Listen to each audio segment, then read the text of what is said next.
First story is titled, Am I the a-hole for telling my parents I hope their decision haunts them in death? My twin and I are the oldest of 5 siblings, all in our 20s. Our parents have always called me the good son, and have always looked out for my siblings. This includes my twin. My twin is the kind of person who can't hold a job, but it's never his fault. Despite constantly calling out and faking illness, he always takes but never gives back. You get the picture. But we always just brushed it off as his family.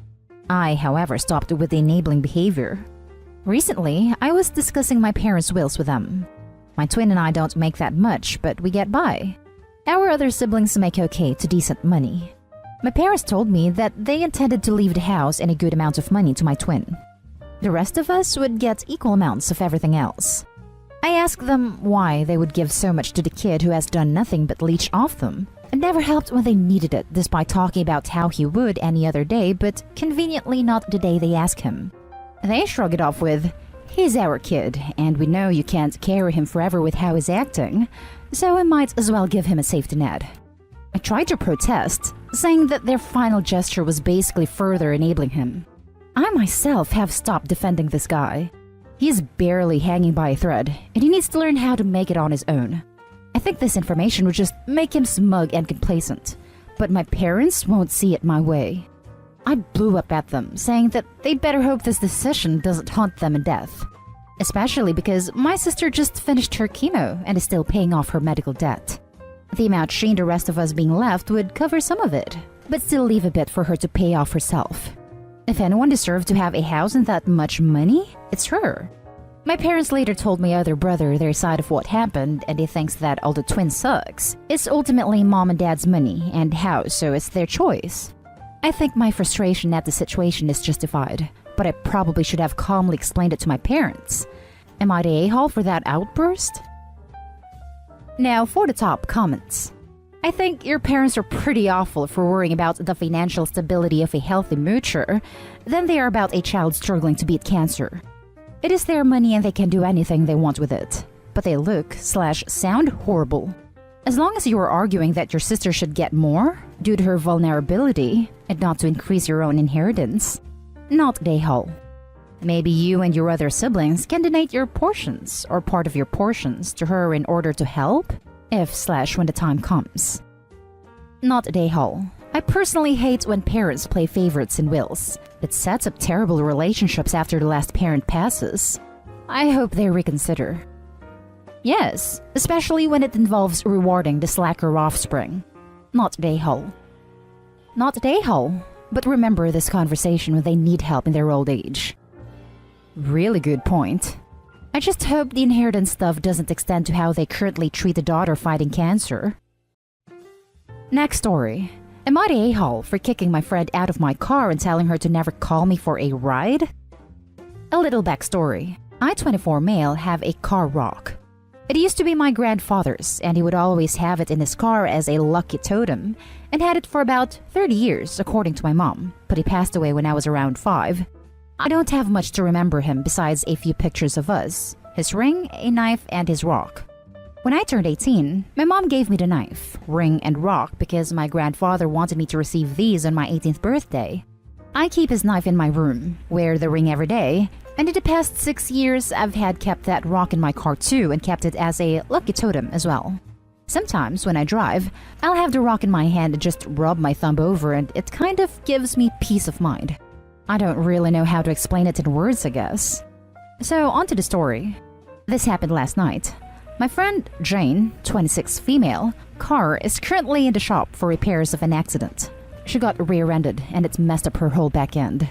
So the past week, she has either been Ubering or asking friends to pick her up when her shift is done, and that's around 7:30 p.m. Her work is about 30 minutes away from me and she lives about 10 minutes from me. So last night, she called me at 7 and asked me if I could pick her up, and so I said sure, no big deal. So I picked her up and everything was fine, until I picked up my rock and started rubbing it. Jane asked what was in my hand. I showed it to her and said, "This is my lucky rock. I sometimes rub it whenever I drive." She asked to hold it and I gave it to her. She told me that the rock is stupid, and before I could say anything back, she threw it out the window. I screamed, "What the hell? Why did you do that? Jane said, rocks are stupid and lucky items don't work. At this point, I'm probably 5 minutes away from her house, so I pulled over in a grocery store lot and asked her to get out. Jane asked why I was making a big deal about, so I told her the meaning behind a rock. And finally, I said, until you find that rock and give it back to me, never call me for a ride, and you're not allowed in my car again. She ended up getting out of my car, and I drove to the vicinity where she threw it at, and I spent about 2 hours trying to find it. During those 2 hours, friends from our group called me asking what happened, and I explained my side. Most of the group knew the significance of the rock because I've given them rides before and they asked about it. Those ones are on my side, but the last few are calling me the a-hole because I left a woman alone to walk home in the dark. I do feel guilty for kicking her out, and I feel like I could have handled the situation better. So Reddit, am I the a-hole for kicking my friend out of my car and banning her from entering my car over a rock? Edit. I will update if I do or don't find a rock. Thank you everyone for the kind words. It really means a lot. I haven't found it yet, but I'm getting a group together to help me search for it Friday. A few people have asked for updates, so I'll probably give a more detailed one on Saturday or Sunday. Now for the top comments. I hope you find your rock.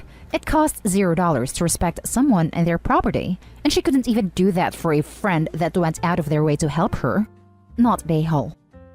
I didn't find it last night, but I'm going back out today when the sun is out, so hopefully I can find it. This might be silly, but you should try calling your local police station. Not 911, but the actual station. And asking them if they have any canines who need some extra training or something, and then tell them your story and say you're hoping they'll be able to sniff off the rock.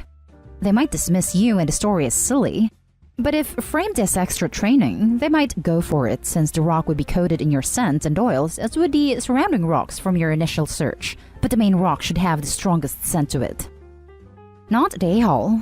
Who asks for something for the sole purpose of disposing it like that? You are doing her a favor. She can keep her opinions to herself for 30 minutes. I would expect an apology before speaking to her again, and no more rides until that rock is found. She tried calling me today a few times to apologize, but I've been ignoring all her calls. I probably wouldn't return them. She doesn't seem like a very good friend.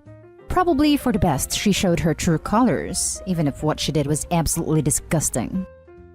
Yeah, I don't plan on calling her back, and I think this will end our friendship.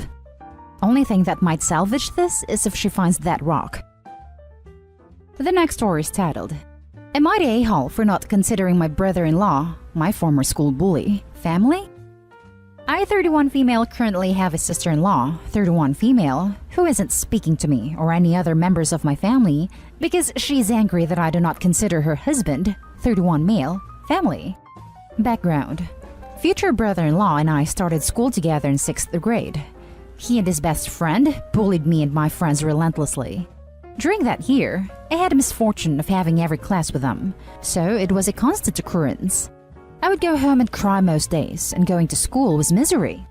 During high school, I only had one class with brother-in-law, so we had almost no contact and never spoke to each other those 4 years, and I thought after graduation I would never see him again.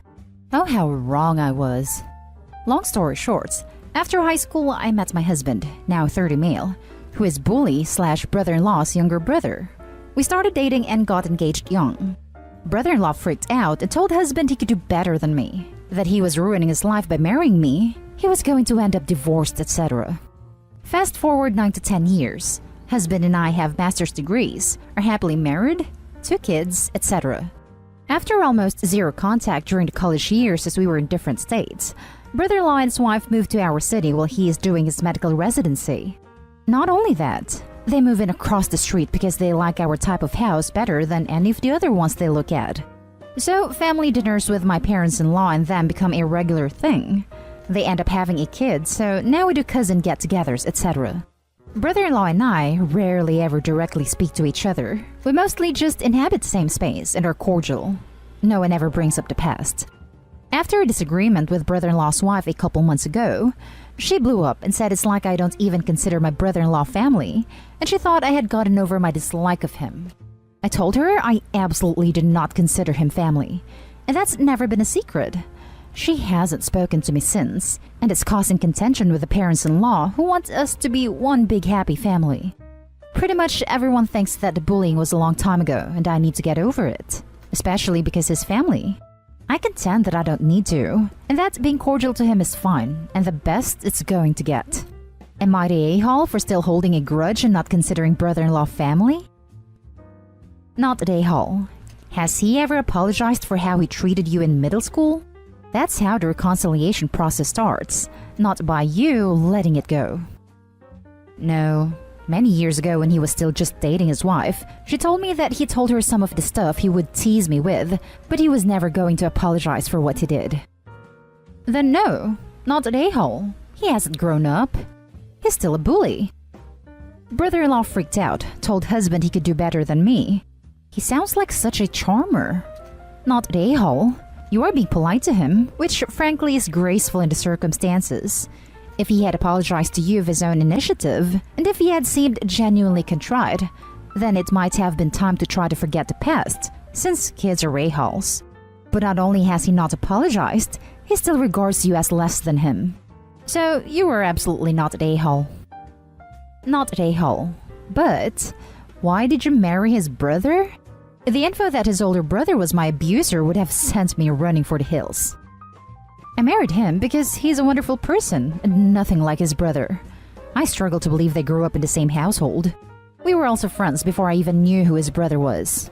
Would it have been better to drop him and refuse to have anything to do with him once I found out who his brother was? I know if someone suddenly stopped being friends with me just because they found out my sister was a jerk, I would feel that's unfair. Now for the last story. Am I the a-hole for telling my husband to get over the fact that my parents call our daughter by a nickname? My husband and I have an 8-month-old daughter named Karina.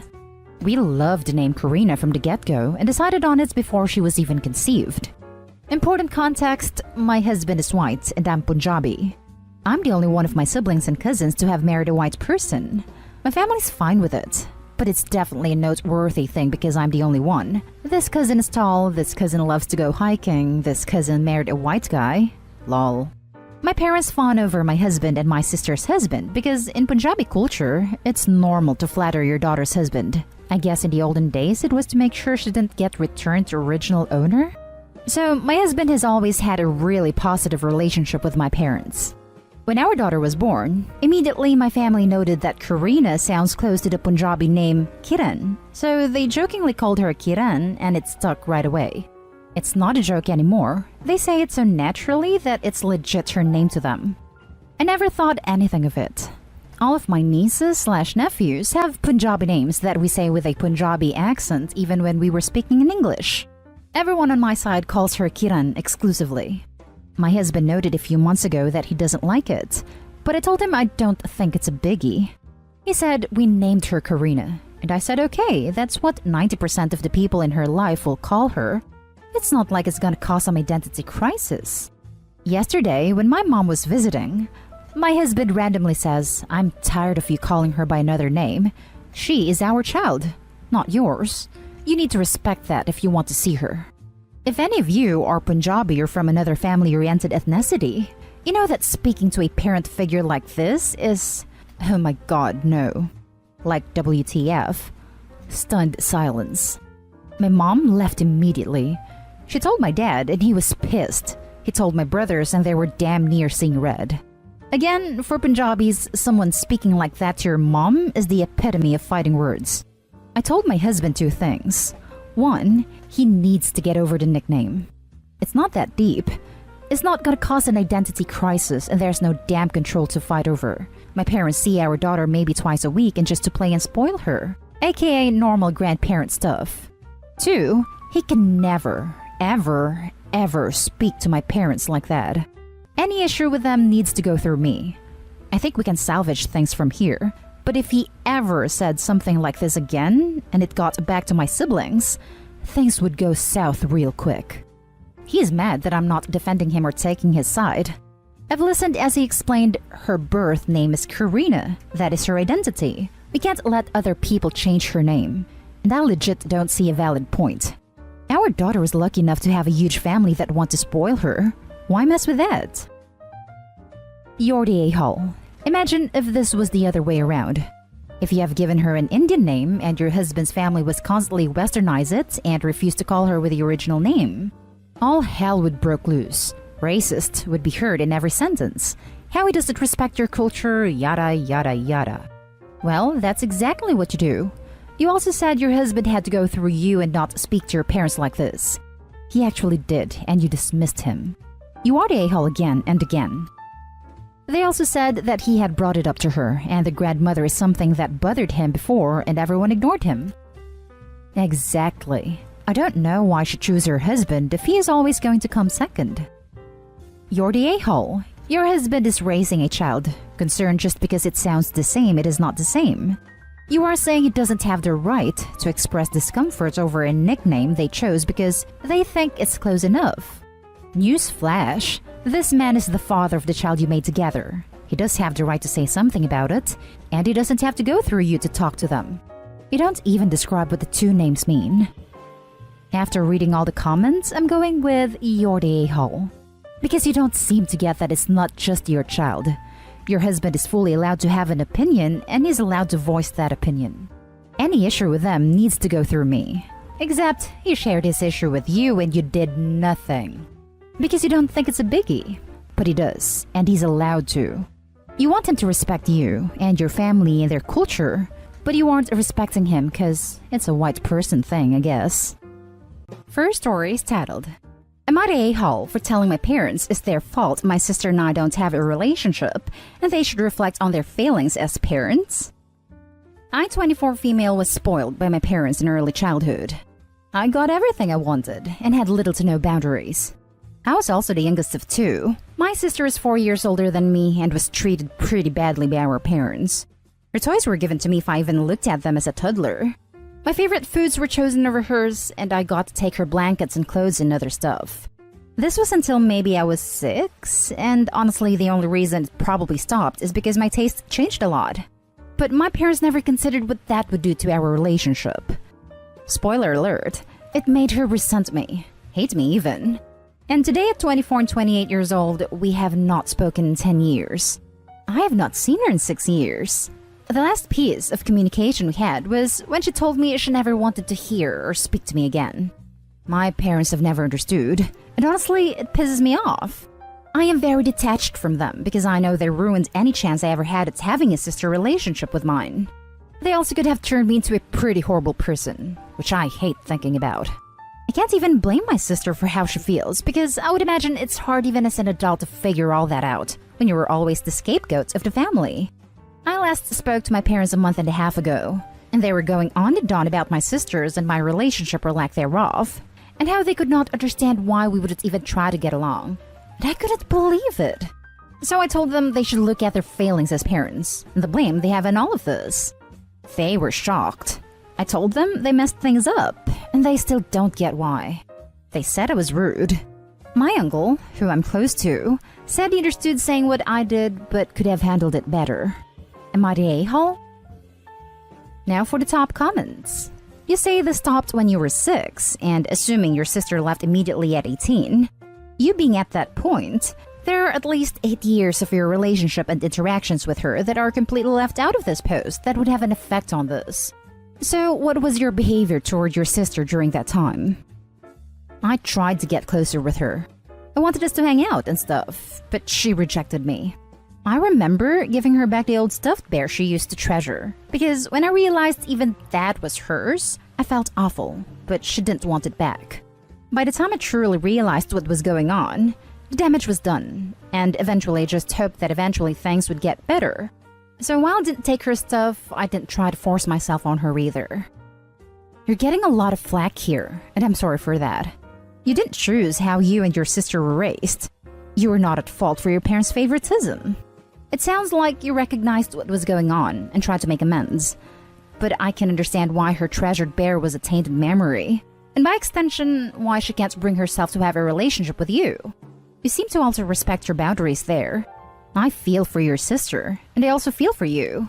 You lost your sister through your parents' actions, and now you have to hear them whine to you that you guys aren't closer? No wonder you flipped on them. They needed to hear it. I'm so impressed that by 14 you were able to recognize how messed up your family dynamic was. And as a young teen, you were able to turn yourself around and become such a compassionate person. You were raised to treat your sister badly, and that was the only dynamic model to you. But you snapped out of it and recognized that she's not to blame for her coldness towards you. I honestly would send your sister a letter. Explain that you know and understand why she resents you, and that while you won't force her to do so, you would really like to have a relationship with her. Suggest a therapy session. The worst that could happen is she says no. Don't send multiple letters, just one. Info. There's a lot omitted here. If any favoritism stopped when you were 6, that's a long time for her to continue to resent you. What happened when you were older? What was your relationship like when you were teens? It sounds like the taking stuff stopped, but not the favoritism. You can make sure to always cook one kid's favorite meal, put a little more effort into their birthday, etc. Rare to see the golden child admit to their status, and use their status to tell their parents that the favoritism has caused long-term damage. Since the scapegoat child will always be ignored when the favoritism is brought up. Not the a-hole from this scapegoat. You tried. Most golden children never realize, and if they do, never bother. Now for the next story. Am I the a-hole for telling my mom I'm not going to be her second choice just because my brother died? Me, 23 male, and my mom don't have the best relationship. My parents broke up when I was 2. My mom was trying to do college, so I was mostly with my dad and she'd have me every weekend. When I was 6, she got married, and then a year later had my half-brother, Tommy. After that, she was canceling our meetups or days I go over there because she was busy, missing out on school stuff and then birthdays. I barely saw her after that, and her reason always was being busy with my half-brother. I never even met him, like at all. I could also tell when I was around that her husband didn't like me. He was always serious around me and never actually spoke to me. Years went on and it just went to total no talking at all. My dad got married to my stepmom when I was 10, and she's really great. So 9 months ago, I heard from my grandparents on Facebook that Tommy passed. I don't know the full details. All I know is it was some accident and he had serious injuries. Thought about reaching out to my mom, but it felt weird since we haven't talked in years. She ended up the one messaging me. First telling me about what happened to Tommy and then apologizing for not keeping contact with me for years. Pretty much she wants to meet and for us to have a relationship again. It just felt off to me that she's doing it only now after Tommy passed. I know some of you are gonna say losing him maybe made her realize she was a terrible mom to me, but still. If this hadn't happened, then it's like she never would have reached out and wouldn't be trying. I told her this too, and that I'm not interested in us having anything at the moment. This made her push even more that we need to do this, and it just seemed like she was not gonna let this go. So I said I'm sorry for what happened to him, but I'm not gonna be her second choice. And she can't expect me to want her back in just because she lost one child and decided she'll go back to the other. Maybe in the future if I feel differently, but not right now. My mom has left me alone. And when last time I talked to my grandparents, they gave me a crap about what I told her. And I shouldn't have said that to her after she's lost her son. So I'm not sure if what I said was too harsh, saying I'm not interested in her right now just because my brother's not around anymore. And it's like I'm just her only option now. It's just how I feel since she dropped out of my life once she had another family. Was I an a-hole? Not an a-hole in the slightest in my opinion. This shouldn't be questioning your head, man. Don't feel bad about not wanting a relationship. She ditched you for her other son, and now only wants you now that he's gone? Bug off. This is harsh, but that's karma. Completely up to you. But she doesn't deserve you, pal. Exactly. Opie's not a plan B? This is such a bad thing to do to a child. The mother wants emotional support, not Opie. She wants something to love to help her over her grief and regrets. I hope she won't get anything of Opie. And what if the mom gets another child or dog or something, and will just kick Opie to the curb again? Just horrible. She did it once, she will do it again. Not an a-hole, and your grandparents are also the a-holes if they've watched the situation unfold over years, and only now decided to intervene. Even if she's genuinely regretting the past, that's her problem because that was entirely her actions that put her in this place now. You aren't an emotional support animal that she can pick up when she needs it. It's very reasonable you don't want to be subbed in for Tommy when you were already swapped for him once. She's going to need to demonstrate that she wants to get to know you as a person, not a substitute son, and she's got a lot of explaining to do. She made you a stranger. She doesn't get to call in strangers for help. Exactly this. Where were they the whole time your mother ignored you? You never even met your brother. How bad is that? What did they say about that? My son died. But wait, I got a spare, don't I? Not an a-hole. This. Block her on social media and tell your grandparents that your decision on this is final for the time being, and that if they can't respect your choice, then you'll restrict contact with them. Next story is titled, Am I the a-hole for not wanting to discuss my deceased sister? Before I, 19 female, was born, my parents had another kid, Hannah. When Hannah was 8, she died due to an accident and I was born 2 years later. Growing up, she was constantly mentioned. We went to her grave multiple times a year, pictures were hung in our house, stories were told. I wouldn't say it overshone me in any way. I still got to be my own person. My parents never wanted me to be Hannah, and they celebrated my accomplishments. But still, she was always talked about, and I was always told I had a sister, asked how I felt about her, and it took me years to admit to myself that I feel nothing for her. I never met her, and due to her death, she's always been made into this saint-like figure. It's like she's this person I've watched documentaries about.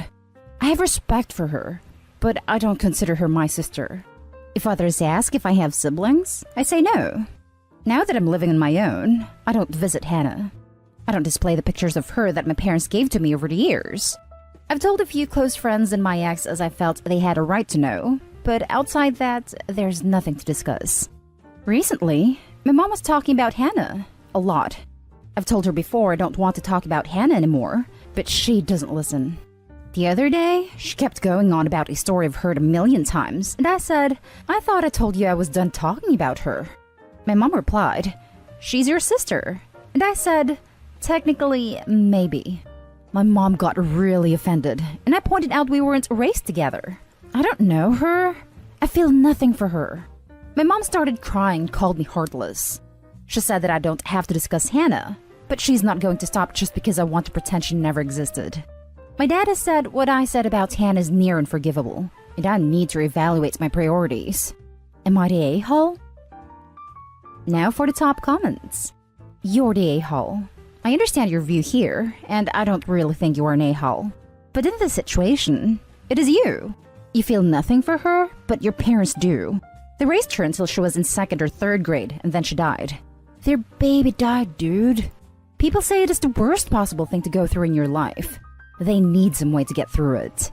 So I totally understand how you might not feel anything for her yourself, but in my opinion, it isn't that hard to humor your parents a bit about their dead kid. I was going to say this, especially because it doesn't sound like Opie's parents tried to turn Opie into Hannah 2.0, or neglect Opie in any way as a result of their grief for Hannah. It seems like they just tried to keep the memory of their daughter alive. Yes, Opie's parents want to keep Hannah's memory alive, and they will always have 2 kids. But Opie has always effectively been an only child. I think Opie's parents need to understand Opie's sympathy about the situation is always going to be skewed because when you grew up with a hardship being the norm, your brain doesn't necessarily understand that it is a hardship and wasn't always the norm and the pain it causes people around you. I don't think that Opie is being purposely unsympathetic. I think Opie doesn't want to feel pushed to act like she had a relationship with someone she never knew and that she feels pushed to act like she knew. I think this is no a-holes here. Because this is above Reddit's pay grade, and everyone needs family therapy. No a-holes here. If you don't want to talk about her, that's fine. In my humble opinion, it was kind of rude of your mom to keep talking about it after you repeatedly told her that you didn't want to talk about her. And it was probably frustrating just to have your parents stuck on and focused so far in the past. You deserve her full attention too, and it's frustrating for you to have to share it with someone you never met. And she is not going to stop talking about it, so you could just leave whenever she does it. No a-holes here. Both sides are perfectly within their rights. It's just a horrible situation all around. If it were me, I'd apologize for hurting their feelings, but mention that I had my boundary. They're of course free to speak about her, but you're under no obligation to engage. It's been a long, long time. My mother died young, and it traumatized me. But I went through grief counseling and found healthy ways to speak about her with my family. I don't talk about her much to people who have never met her, regardless of their relation to her or myself. You're the a-hole for expecting your parents to just stop with their deceased child. They raised and loved her for 8 years, then lost her. That's fine if you don't want to talk about her, but you never ever get over the loss of your child. Opie isn't expecting them to stop loving Hannah, or thinking about her, or missing her. They just don't want to be the audience for Hannah's story. This is allowed. Opie, you are allowed to not want to participate in a conversation. You're allowed to live your own life without having to feign interest in the same stories you heard over and over growing up, about a person you never met. Just keep firmly repeating the boundary with your mother, gently ending the call each time she starts in on her firstborn. She'll eventually adjust. Now for the last story. Am I the a-hole for telling my mom that my father didn't do anything for her birthday? My mother and I can have a rocky relationship at times, but I love her more than anyone on this planet, and it was her birthday a few days back. I'm a school student, and I don't get pocket money. I don't have a job, and my parents buy me whatever I need, so I've never asked to be given any allowance. For my mom's birthday, I asked my father repeatedly to buy a cute gift. I gave him multiple options regarding what she would like. But the day before her birthday, he said he hasn't had any time, which is a big fat lie because I know he had a lot. The cake for her birthday? I spent 2 weeks asking him to book one so we would be prepared. Instead, he went and bought it 2 hours before her birthday. It was a very small celebration, just the 3 of us, but my mom was happy. My dad told her he will buy her gift soon and that he has had a busy week. Again, it's a lie. It's been 2 weeks since then, and my dad's sister was visiting. She didn't even bother wishing my mom on her birthday, and my dad asked my mom to select a gift for her sister as she's leaving. My mom asked if he had forgotten about her, if he didn't value her, and why should she buy gifts for a woman who talks trash behind her back when her own husband didn't buy her a birthday gift. A few hours later, my mom was crying, and I told her that he didn't buy anything despite me pestering him for weeks, and the cake came because I demanded it. My dad even yelled at me for bothering him about it. She was more sad, but told me that as I don't even earn money yet, and I am young, I shouldn't be worried about it. My dad found out I told her, and called me a liar, and later told me I made things worse, and I've been a bad daughter. I feel guilty because I feel like I made things worse. Am I the a-hole? Not the a-hole, but Opie, your parents' marriage is not your responsibility. You didn't make things worse. You just didn't want to lie to your mother for your dad. Whatever happens between them is their choice, but you made your stance clear that you won't be part of this cover-up in the future. The reality is, if he cared, he would have done anything. And if your mother doesn't want to be taken for granted, she has to take steps to stop it. Whatever happens is not your fault. Oh look, straight up gaslighting. Not an a-hole, Opie, but your dad is manipulative as heck. Not an a-hole. Good on you for doing everything you could have for your mom. Your dad sucks and is trying to blame you for a problem he created. His sister sucks too. Not the a-hole. Your father is a total a-hole. Start saving up money for when you, and maybe your mother, leave. Ask for money for school and clothes, etc. regularly and save it. Try to get a job. You're gonna need money to get away from this situation. It's not dire. My mom works and has a good job, so if anything happens, it won't be bad. He's just so uncaring sometimes. This is a sign of a deeper problem, that he doesn't care enough to make an effort to be kind. If I were you, I'd give it to him straight that if it doesn't shape up his behavior, he might not have a marriage when he grows old. A person can only tolerate this kind of disrespect for so long. To ignore her birthday gift is a power play on his part. He's actively trying to see how terrible he can be to her in order to show her that she's worthless. Or maybe leave the issue alone. It may be for the best that she leaves. Your call. Would I be the a-hole if I don't let my parents move into my house after they spent years telling me I'd never make it on my own? I, 29 female, bought my first home last year after years of grinding and sacrificing. I worked 2 jobs, cut back on almost everything, and saved aggressively to make it happen. It was a huge milestone for me, especially because of the way I grew up. My parents always told me I was too lazy and not smart enough to ever make it on my own. They said I'd either live with them forever or bounce from rental to rental because I didn't have the discipline to build stability. When I announced that I'd bought a house, they didn't congratulate me. They literally laughed and said, "We'll see how long that lasts." Their words hurt, but I used them as fuel. Buying this home was proof to myself that I could achieve the independence they always said I wasn't capable of. It's not huge, just a modest 2-bedroom place. I live here with my boyfriend, and we've been building a comfortable life together. Fast forward to now. My dad, 62, recently lost his job, and my mom, 60, never worked outside the home. They are deep in debt, behind on bills, and on the verge of losing their rental. They reached out to me recently, saying they need a place to stay temporarily until they figure things out. On paper, that sounds simple enough, but in reality it feels like a nightmare. For one, there's barely space. My boyfriend and I already fill the 2 bedrooms. Having my parents here would mean cramming 4 adults into a space that was never meant for it. Beyond the logistics, there's the emotional strain. My parents still treat me like I'm some kind of failure who doesn't know what she's doing. I can't imagine them moving in and immediately criticizing how I run my household, how I spend money, or how my boyfriend and I live. The idea of living under their roof-like behavior again, only this time in my house, makes me anxious. My siblings, however, see things differently. They keep saying it's my duty since I'm the one who's doing well now. They act like because I worked hard and managed to build something for myself, I'm automatically responsible for bailing our parents out. I love my family, but I can't help feeling resentful. Where was their support when I was struggling, saving, and constantly being torn down? Why is it on me now to shoulder the burden when I finally got to a stable place? I feel guilty because I don't want to see my parents homeless, but at the same time, I feel like letting them move in would destroy the peace and independence I fought so hard for. I've worked for years to get here, and I'm scared they'll drag me back into the same toxic dynamic I finally escaped. So, would I be the bad guy if I told them no and refused to let them move in, even if it means they'll have to figure something else out? Now for the top comments. Not the a-hole. Why don't siblings put up parents if it's a child's duty? Sounds like the siblings are all in a similar plight. This is a crabs in a bucket situation. Absolutely. They don't sound the type to respect boundaries while they're there either.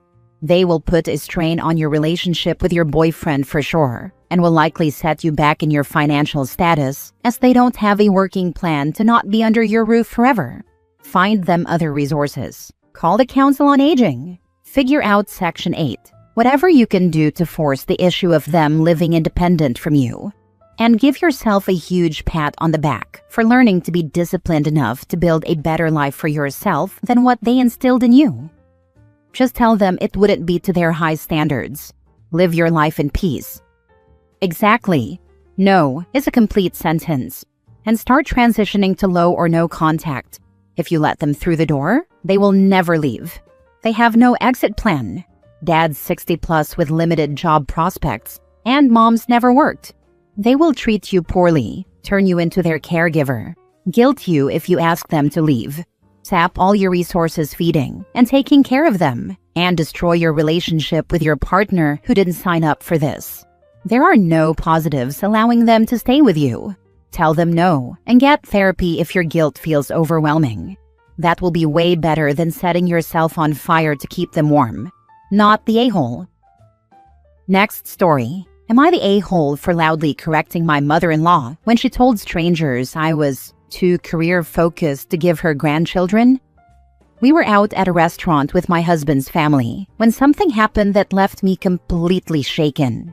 My mother-in-law spotted some acquaintances at another table. Without hesitation, she waved them over and introduced me, not just by name, but as her career-obsessed daughter-in-law, who thinks work is more important than family. I froze. In that moment, I felt my face burn with embarrassment. These were complete strangers, and now their first impression of me was that I was some cold, heartless woman who only cared about climbing the corporate ladder. It stung even more because it wasn't true. Yes, I work hard, but family has always been a priority for me and my husband. The word slipped out before I could stop myself. I corrected her loudly, saying, "Actually, we've been trying for 2 years and have had 3 miscarriages, but thank you for sharing our private medical information with strangers." The entire table went silent. You could have heard a pin drop. My mother-in-law turned bright red, and her acquaintance awkwardly excused themselves. After the meal, she cornered me in the hallway, tears streaming down her face. She accused me of humiliating her and said she didn't know about our struggles. But the truth is, she's been making snide comments about my biological clock for years. She's asked invasive questions about when we're going to finally give her grandbabies, and has rolled her eyes whenever I mentioned my career. So even if she didn't know the details, she certainly knew enough to realize her comment was cruel. I was furious. For years I've bitten my tongue, brushed off her digs, and tried to stay polite. But in that moment, I just couldn't take it anymore. The shame of being reduced to a stereotype in front of strangers on top of years of her constant needling about my reproductive choices, something so personal and painful, was too much. My husband, however, thinks I went too far. He told me I should have pulled her aside privately and explained why her words hurt, instead of making a scene and embarrassing her in public. He says that no matter what she said, it wasn't worth putting her on the spot like that. But from my perspective, she made the choice to belittle me in public, so why should I be expected to protect her feelings in private? I don't feel sorry for her embarrassment. She didn't care about my feelings when she labeled me a career-obsessed woman who doesn't care about family. She didn't care about my pain when she made years of digs about my body and fertility. Why should I prioritize her dignity over my own? So I'm left wondering, am I the a-hole for snapping in public and not caring about her feelings when she never cared about mine? Oh, I thought publicly embarrassing each other was how we bonded. After all, you started out embarrassing me. No, not the a-hole. But you might want to come to some kind of firm agreement with her. Something along the lines of, if you choose to try to put me on the spot in front of people, you can be assured that we will have far less contact going forward. I don't appreciate you being so rude to me. And to your husband, well, she deliberately publicly shamed you. But he thinks you should be massively more courteous to her than she needs to be to you? Does he realize he's fine with his mother humiliating his wife? Is that where he wants to draw his line? Yeah, exactly. If mother-in-law sets the tone by putting OP on blast, she can't act shocked when it comes back around. And the husband really does need to rethink where he's drawing that line. Not the a-hole at all, fam. Mother-in-law crossed a major line. Nobody's got the right to air your personal stuff like that, family or not. You stood your ground and shamed her in the spot she put you in. Maybe she'll think twice before running her mouth next time. Don't let her tears fool you. She got a taste of her own medicine and didn't like it. Stay strong, mate. You did right. Yeah, mother-in-law wasn't ready for that same energy back. Some folks only cry foul once the tables turn. Next story. Am I the a-hole for putting up a free to a good home ad for myself on my social media? I'm 15 female. My parents told me they were divorcing a month ago. It sucks, but things have been really weird around the house for a long time, so it's kind of a relief that it was just divorce. They obviously hate each other and are trying not to let me know it, but they're not doing a good job. Anyway, I try to stay in my room as much as possible now, because there's just this weird vibe and they act annoyed whenever I'm around. I found out why last week. I went downstairs to get a snack and I heard them arguing about who was going to get custody of me, but who has to take me. Neither one of them wants custody. I turned around and went back to my room because I didn't want to hear the rest of the argument, and also because that really hurts and I didn't want to cry in the hallway. I couldn't stop thinking about it, and I kept thinking about how they both have basically ignored me or seemed annoyed with me for the last few months, and how they must really hate me to be mad at each other over who has to take me after the divorce. Friday, I was really upset about it, and I got on my social and wrote an ad for myself, kind of like, teenage girl free to a good home. We're divorcing and need to rehome our teenager, as neither of us want her anymore. She doesn't eat much and does laundry. I was trying to make it funny so maybe it wouldn't suck as much. It caused a small crap storm. because it got back to other family members and some of my friends' parents who were worried about me and called to find out what was going on and whether I was okay. My parents grounded me and told me that I upset everyone for no reason and I should know better than to post things like that. They said of course they love me. Things are tough right now. But I heard what they said. I don't know. Am I the a-hole? Now for the comments. Are you sure they were arguing because neither wanted you or because they were objectively talking about whose house or home would be better and it just came across as, I don't care about her nor want her, you should take her, to a person that listened into a small part of the conversation? I'm sure. My mom straight up said, I'm tired of being responsible all the time. I never wanted kids. You wanted kids, you take her. My dad said that he's too busy with work and I'll just be in the way basically. Not the a-hole. As the adults, they need to know when and where to have private conversations. Sorry your parents are morons and that you had to hear it. Hopefully they really didn't mean it. Unfortunately, what you heard may stay with you for a long time. I remember convos I had 30 years ago. What's sad is they grounded you without seeming to ask the question why you did what you did. Try to talk to them about what you heard and what you need. Divorces are messy. That's no excuse for them to spew their mess on others. It's tough for them. They need to remember their responsibility to you. Good luck. This is so true. I still remember some of the stupidest things. Well, I guess they should have been considered stupid, but obviously they cut me at the time and stayed with me for many years. At any rate, I read a lot of sad stories on here, but I believe this is the first time I started tearing up. Partly because I really feel for OP, but also because I can imagine myself saying something similar in that situation. Because, unlike a lot of women who fear that empty nest, I was just tired of it all by the time my kids were teenagers. I had given so much and was ready for some me time.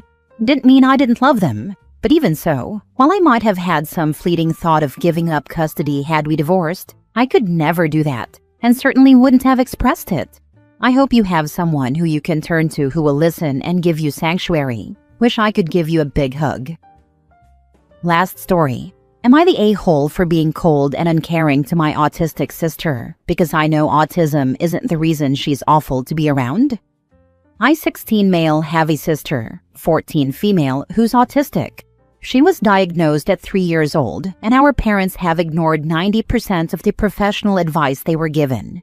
They also used her diagnosis to excuse all the bad stuff she does. And when kids don't want to be her friend or parents don't want her around their kids, they call them ableist and say it's discrimination against her for being disabled.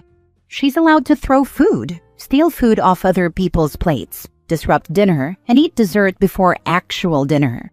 And when those things aren't allowed, she throws tantrums and screams and kicks and acts like a toddler. Sometimes we stay with our aunt or our grandparents and she acts like that. One time she spat chewed food into Grandma's mouth because Grandma was saying she couldn't take food off my plate. Another time she spat at me for stopping her, and then she threw her mashed potatoes at Grandpa because he told her to stop. Both times Mom and Dad were angry at me and my grandparents for not going along with what she wanted because she's autistic. If we're shopping and she wants to wander, I'm expected to follow her and reach for stuff for her. But she doesn't have to ask. She can just tell me to do it. And if I say no, she tells our parents and they get mad at me. My sister has stomped on my foot for not reaching for the stuff she wanted. She does get overstimulated sometimes, and I get being quieter when that happens and letting her unwind. But sometimes she goes into a complete meltdown and can hit and break things. Mom let her play on my Switch during lockdown while I had schoolwork, and she overstimulated herself and broke it. Then Mom got mad at me because I said someone needed to replace it and stop her from using my stuff in the future. My sister got mad at me for keeping her from other stuff I had, and she ran to Mom and Dad to use it. She doesn't get invited to birthday parties anymore because she used to hate waiting for kids to open their gifts, and she'd start opening them herself. Then she'd get mad if she couldn't take home the stuff she liked. Or there were parties with bounce houses where she wanted the bounce house to herself because she didn't want other kids touching her. And she tried to push or bounce other kids out of the bounce house. She put her hands all over food at birthday parties too, and slobbered over an entire pizza at one because she didn't want to share it with others. She has an IEP for school, but our parents expect that to be a get-out-of-jail-free card for her. They think it lets her get away with doing whatever the heck she wants, and everyone has to just deal with it. In school, she has no friends, and my parents are mad because we have lunch at the same time, and we're in the same school again, and I refuse to eat lunch with her or check in on her. At home, I don't talk to her, and if she talks to me, I'm pretty rude to her face. She's always rude, violent, and mean to me, so I won't be anything but cold back. I'm past the point where I care about her feelings or what she needs. If she was arrested tomorrow for hitting someone, I'd be happy and celebrate. My parents told me I should be nicer to my sister, and they complain about how cold and uncaring I am toward her. She was upset last Tuesday because someone called her names, and I said nothing to her. When she cried, I actually rolled my eyes because she says mean things all the time, but autism is meant to be an excuse for it. One of my friends is autistic, and there are 2 other students in my grade who have autism, and I have known them since kindergarten. They all have differences, but nothing like her. At least not all the time. It's worked on. They get better at talking to people and apologize if they hurt someone. My sister never does. My parents don't care about that though, and they think I'm the a-hole. My sister does too, because she hates that I refuse to hug her when she asks now, and I don't say I love you or anything nice to her. Am I the a-hole? Your parents are setting her up to fail, and you will be going low contact. That's the future. Hope your parents realize that moving forward in 2 years' time, your sister will have less support. I'd also tell them to come up with a plan in the event of their deaths, because you will not be looking after her. Low contact won't be good enough. I'll be removing myself so far from them that they'll never see or hear from me again. Bide your time. Have a plan and get through. If you're thinking college, you may need their support. Use it for what it's worth. Be kind to yourself. You'll be okay. Tough work ahead. You can do it. They won't support me through college. I haven't earned it, according to them. Am I the a-hole for refusing to take care of my parents? My household was negative, to say the least. My parents were strict and controlling, wanting me to become a doctor or lawyer, but all I ever wanted to do was art. I remember showing them my artwork, only to be met with sarcastic remarks. When I told them I was going to college for art and asked for their support, I don't even know why I bothered, since I knew they wouldn't help, unless I was studying something they approved of. As expected, they refused, saying it was my choice, my responsibility. So, I struggled as a broke college student, barely making ends meet while juggling 2 to 3 part-time jobs and keeping up my grades. Now I own a small art program. A year into my degree, I met my now husband in a small coffee shop. Turns out, he was also a student looking to make friends. By friends, he actually meant a girlfriend, and he asked for my number. I agreed, since he was cute, and now we have 2 kids together. Now at 32, my husband, 34, and I have a happy family. His family became my second family. They helped me through college and never acted like monster in-laws. But now my mom, 66, and dad, 69, have reached out with demands. 1. Meet their grandkids. 2. Move in with us or have us cover their rent. 3. Pay for their hospital/medical bills. Their reasoning? They claim they did so much for me and deserve their happy ending too.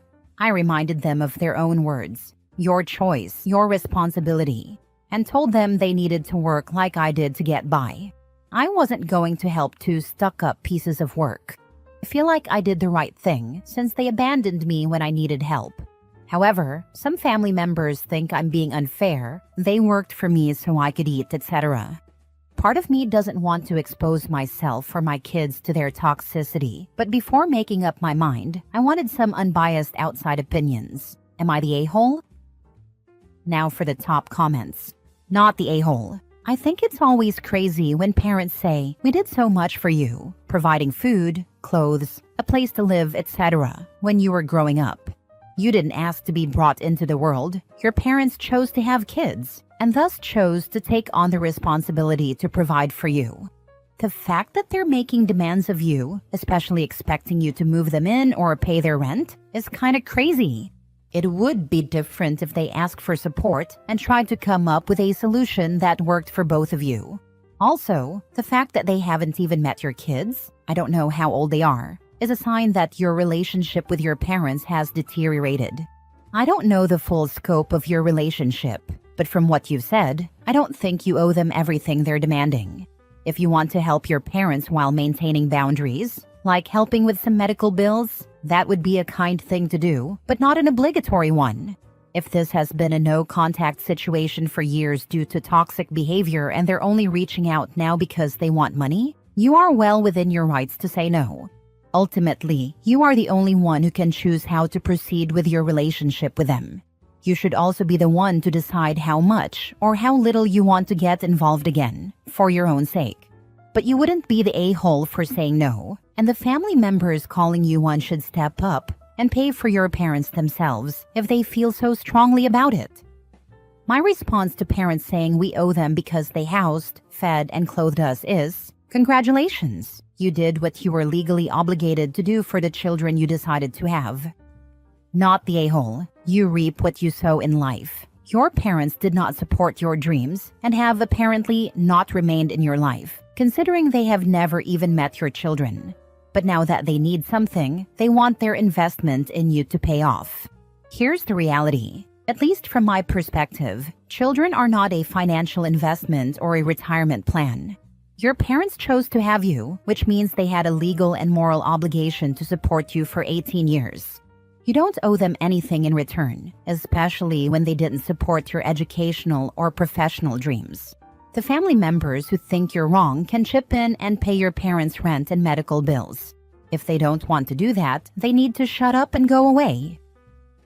Next story. Am I the a-hole for giving my dad and extended family attitude after they finally acknowledged my mom regretting she had me? My mom has said more times than I could count that she regretted having me, or that she regretted keeping me. I, 17 female, am my parents' only living child. They had a boy 3 years before me, but he was stillborn. My mom grieved for him basically every day, and she still lives very much like she lost her only child. I always felt my mom's coldness toward me. It wasn't that she would yell at me or tell me she hated me. It wasn't always in her words, except for when she openly admitted to regretting me. It was mostly in the way she'd refuse physical affection from me, like hugs, kisses, or even holding my hand. In the way she'd tell me to go to my dad if I was upset about anything, and how she'd make faces whenever I asked to do something with her. Sometimes, she'd do it with a strict rule that I wasn't to speak or stand too close to her. Other times, she'd tell me no, and it was like she had a full-body shudder at the thought. At her most blunt, she has told me she wishes she'd aborted me and told my dad she miscarried.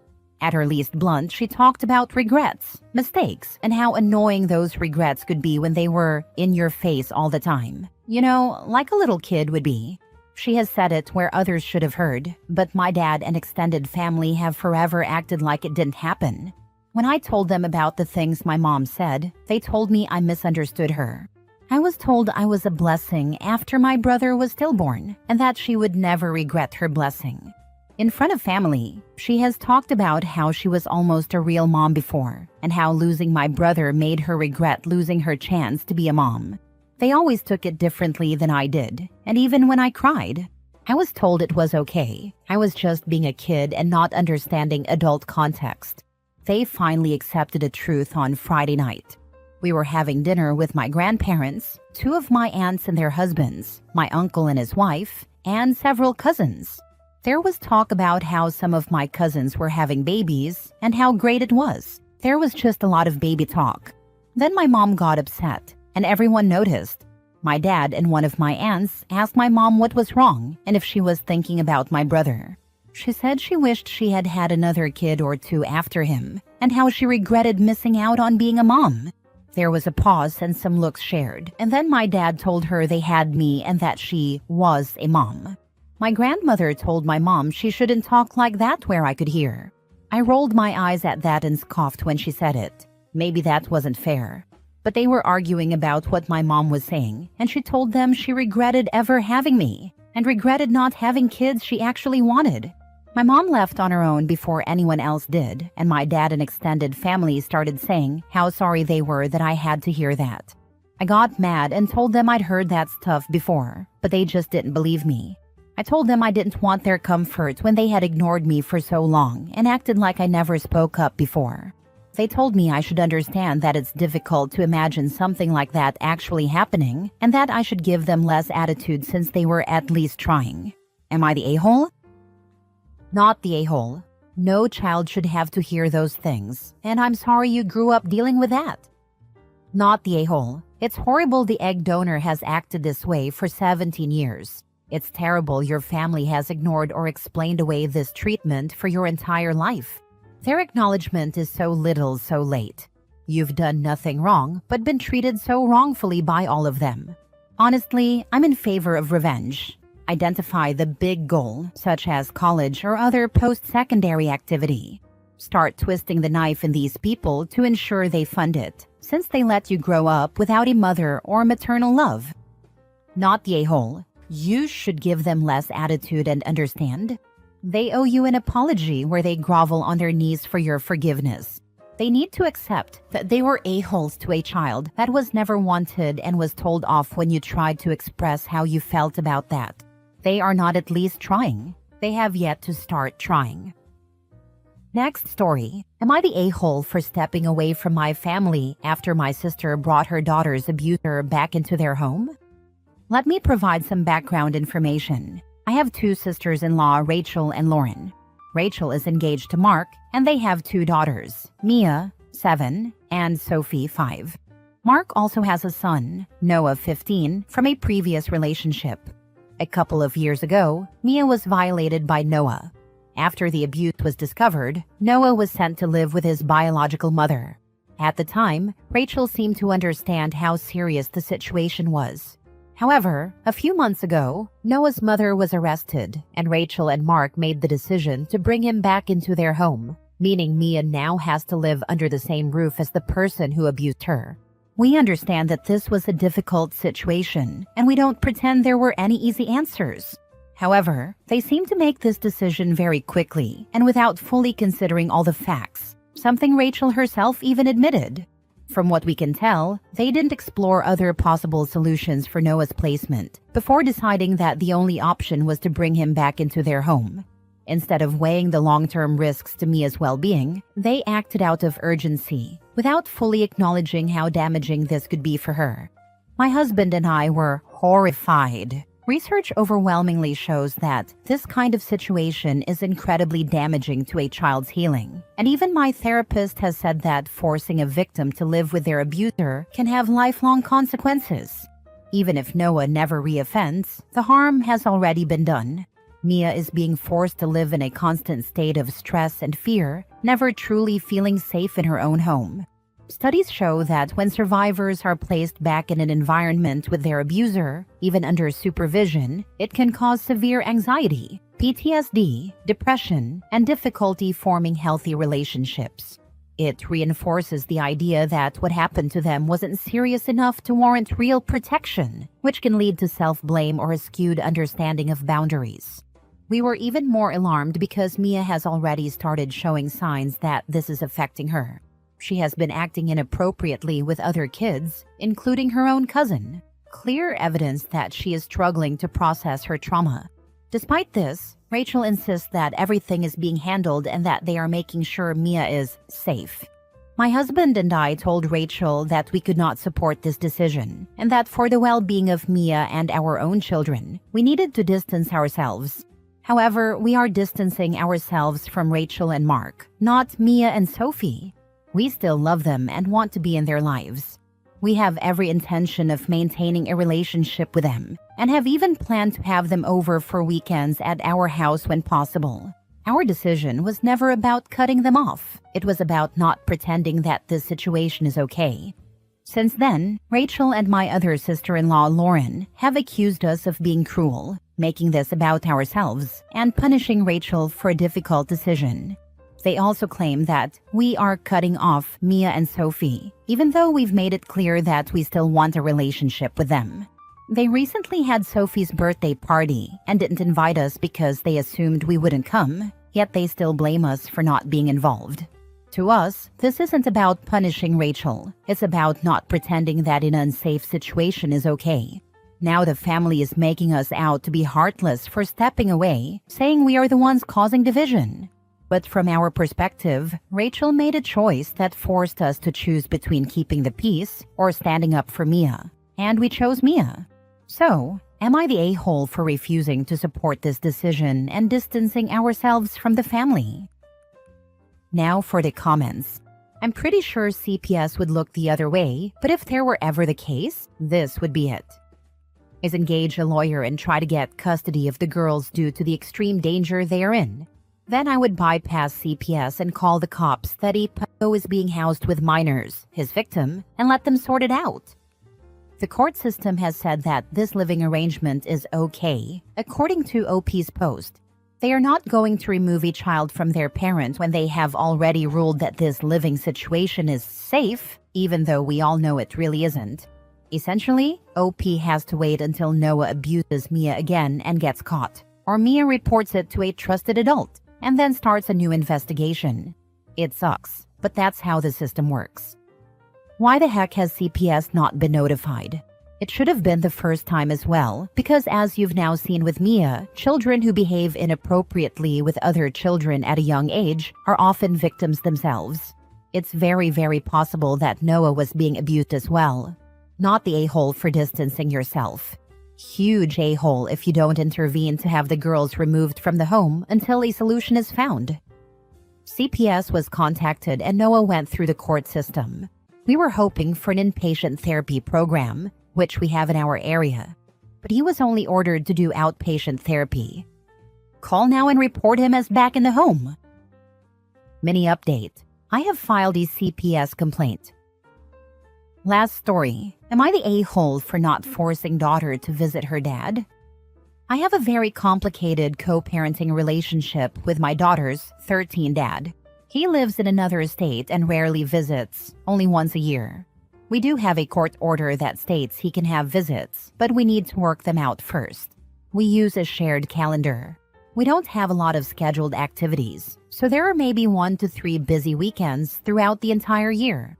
In January, he messaged me saying he would be coming over in February. I hadn't put anything on the calendar yet, but I knew we would only be busy one weekend that month.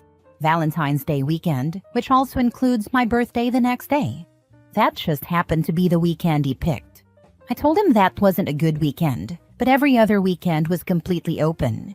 He got mad and said no, he was coming that weekend, and there was nothing I could do about it. Honestly, I wasn't going to argue with him. So I informed my daughter that her dad was coming that weekend. She freaked out when she heard the date. She told me her friends had said that her crush was planning on asking her on a Valentine's date, which would be her first ever date. She immediately called her dad and begged him to reschedule. He actually yelled at her, then yelled at me for turning her against him. She ended up hanging up on him and has been ignoring his calls since. She was later asked on a movie date for Valentine's Day, supervised by the boy's mom. When Valentine's Day came, her dad was in town, but she refused to see him and went on her date instead. She has refused to meet up with him at all. I've tried multiple times to get her to see him, even just for a short visit, but she is not budging. He is obviously very mad and is now threatening to call the police and the courts to see if I can be thrown in jail. I've tried talking to her, but I can't physically force her into the car and make her stay with him. So, am I the a-hole? Absolutely not. I had a similar experience with my 13-year-old son. Your agreement states that visits need to be worked out in advance, and it doesn't sound like it was mutually agreed upon, so that's on him. Also, at this age, there's a limit to what you can force your children to do. Their opinions as teenagers will matter to police officers and the courts. In fact, forcing her could work against you.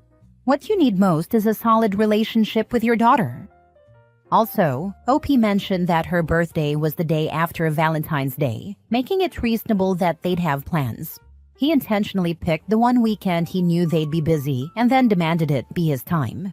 Not the a-hole. He set this up to make it seem like he was trying to visit, while actually giving himself an excuse to throw a tantrum about not getting his way.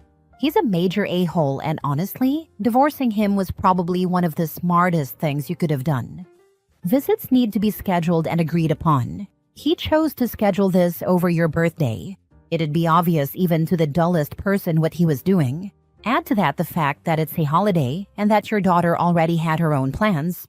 No, he doesn't get to swoop in, dictate when and where he gets to see her, and expect everyone to drop everything. He visits once a year, but do they talk or text in between times? It seems like there's something missing in this story. They can call or text whenever they want. They used to have a few calls a week, but in the past year, it has been dropping. Sometimes he will call and she would answer, say she doesn't want to talk and hang up. She won't talk to me about why. Probably because he only visits once a year. I realized around that age that my dad only spent time with me when it was convenient for him, which didn't include things important to me, like recitals or sports games. Your daughter is probably outgrowing the "my dad is my hero" phase and realizing that you are the one raising her.